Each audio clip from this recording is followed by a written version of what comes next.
Hello and welcome to Rate My Gadget, and I'll show you in less than a minute how to change the battery in an Apple AirTag.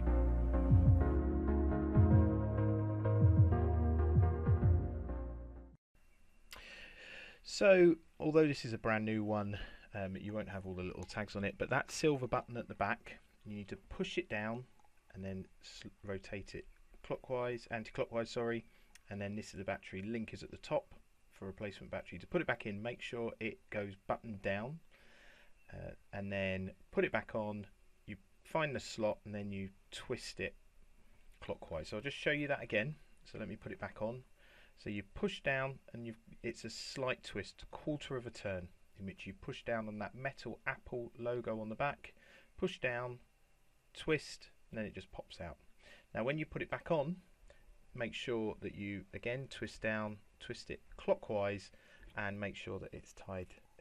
It's not going to go anywhere, that the battery's not going to fall out. Okay, thanks for watching. Please like, please subscribe.